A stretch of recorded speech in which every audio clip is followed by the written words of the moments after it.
अगर तमाम पार्टीज मुतफिका तौर पर अपोजिशन पार्टीज इस इलेक्शन का बाइकाट करें तो इंशाअल्लाह ताला फिर कामयाबी होगी। अदरवाइज 85 में भी एक पार्टी ने या 2 पार्टियों ने बाइकाट किया था। बाकी लोटे को सोटे अगर उनके साथ मिल जाएं, इलेक्शन हो तो इसका जो आइंदा हमारी तारीख पर भी बुरा असर पड़ेगा और आप लोगों को भी। लेकिन सिविल सोसाइटी से भी मैं ये दरख्वास्त करता हूं कि खुदारा आप सिर्फ वकला बरादरी को यह ना देखें कि वकील आगे हों, आप लोग भी हमारे साथ आगे आए तो इंशाअल्लाह ताला हम अपने मकासद में कामयाब होंगे। तलत साहब, एजेंडा है अदलिया और मीडिया की आज़ादी का। मैं हल्फन ये बात कहता हूं कि बात इससे आगे निकल चुकी है। इस वतन अजीज के रहने वाले, फहम फरासत रखने वाले लोग, तदब्बर व हिकमत रखने वाले लोग, अक्ल व बीनिश रखने वाले लोग तो सिर्फ ये सोच रहे हैं कि वकला और मीडिया इस पाकिस्तान की बका और सलामती की जंग लड़ रहा है। और मैं वैसे नहीं कह रहा हूं सर। रूस के पास दुनिया के दूसरे नंबर की फौज थी, दूसरे नंबर का बड़ा मुल्क था, अदालतें नहीं थी, रेजा रेजा होके बिखर गया। सोमालिया के पास अदालतें नहीं थी, कानून की हुक्मरानी नहीं थी, मीडिया आजाद नहीं था, टुकड़ों में बट गया। चेकोस्लोवाकिया के 2 टोटे हो गए, चेक अलहदा हो गया, स्लोवाकिया अलहदा हो गया। फौजें थी, गोला बारूद था, अदालतें नहीं थी। इसी तरह यही अशर यूगोस्लाविया का हुआ है। तलत साहब, जर्मनी जो सेकंड वर्ल्ड वॉर में 2 हिस्से हो गया था, अदालतें थी, वो आज ग्रेट जर्मनी है। हमारे पास कोई सियासतदान नहीं आएंगे, हर सियासतदान के पीछे एक जर्नैल है, हर सियासी जमात एक जर्नैल की गोद से निकली है। पीपल्स पार्टी से लेके मजहबी जमातों के अंदर रूह जर्नैली बोल रही है। इस मुल्क की सोसाइटी, सिविल सोसाइटी को, इस मुल्क की मीडिया को, इस मुल्क के वकला ने ये पाकिस्तान बचाना है।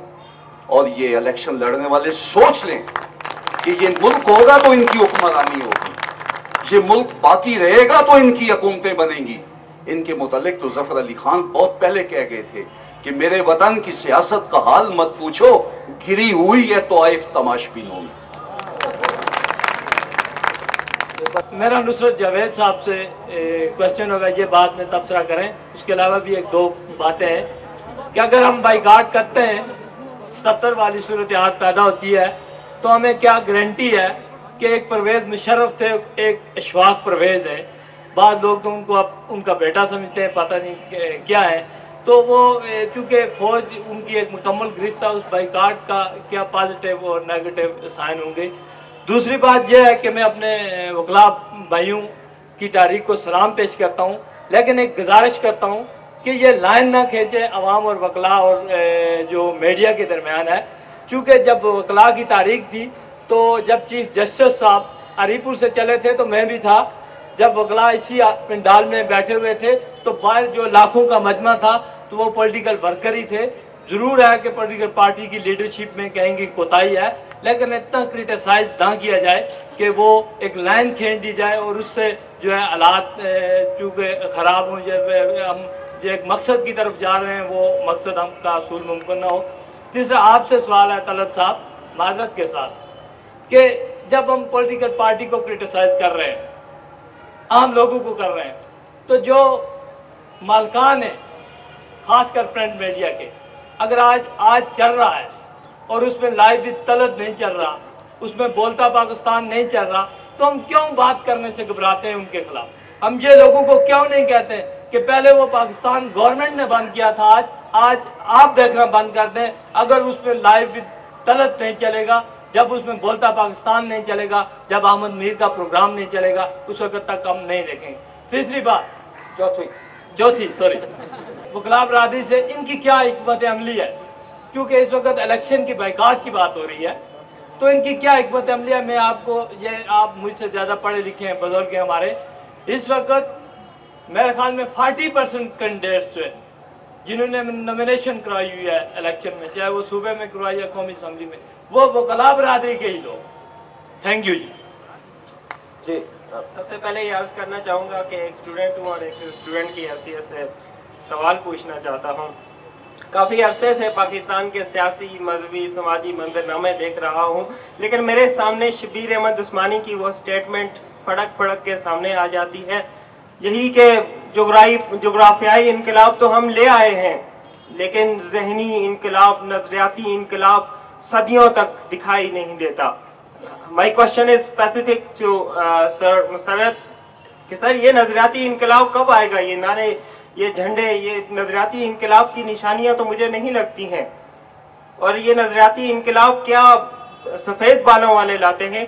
नहीं, ये नजरियाती इनकलाब सफ़ेद बालों वाले नहीं लाते। नजरियाती इनकलाब हमेशा नौजवान लाया करते हैं जनाबे वाले।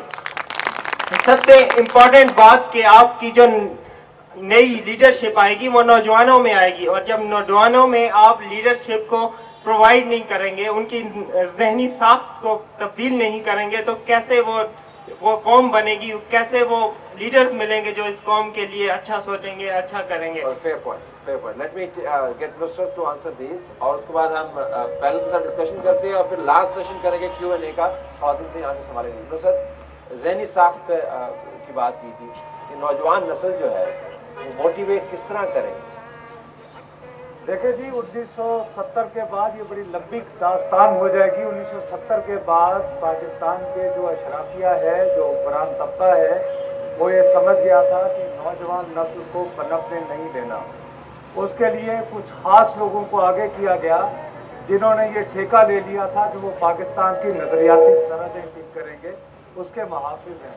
वही आजकल इमरान खान को कहीं जाने नहीं देते। इससे ज़्यादा मैं और कुछ कहना नहीं चाहता। उसके बाद से जो है वो नजरियाती, तो क्या होता है, बेचारे बच्चे हमारे यंग जो लोग हैं फिर वो कैरम खेलना शुरू हो गए, कुछ मदरसों में चले गए।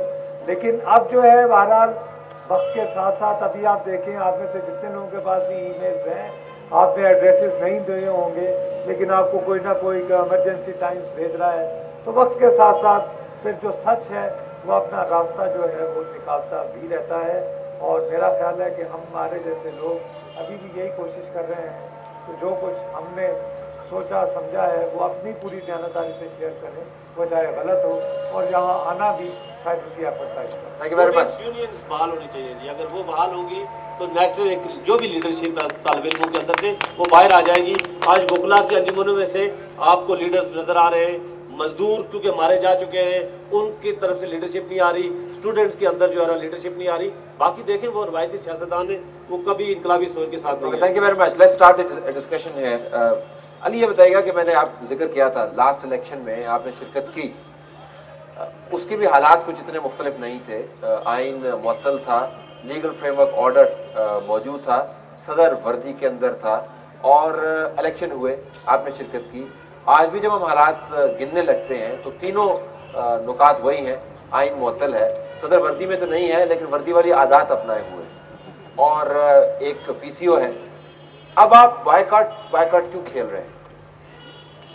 असल में जी, गलती इंसान से जो एक दफ़ा हो जाए तो 2 बार करना जो है वो जुर्म होता है। सच्ची बात तो ये, सच्ची बात यह कि जब जनरल साहब आए थे तो कई लोग थे जिनको एक भरोसा था कि जिससे जी कि ये जो है ना 7 नुकात उनके इस किस्म के हैं, शायद सीधे रास्ते पे चल रहे हैं और शायद ये कोई डिलीवर करना चाहते हैं।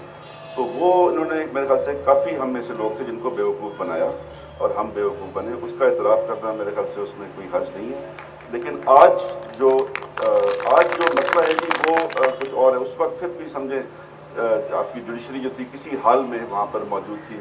जुडिशरी ने हमें उस तरीके से रास्ता भी शायद नहीं दिखाया था। लेकिन अब हम देखते हैं कि पिछले साल से ख़ास तौर पे जो एक किस्म की एक नई राहें, इलेक्शन कमिश्नर उस वक्त बड़े अच्छे थे।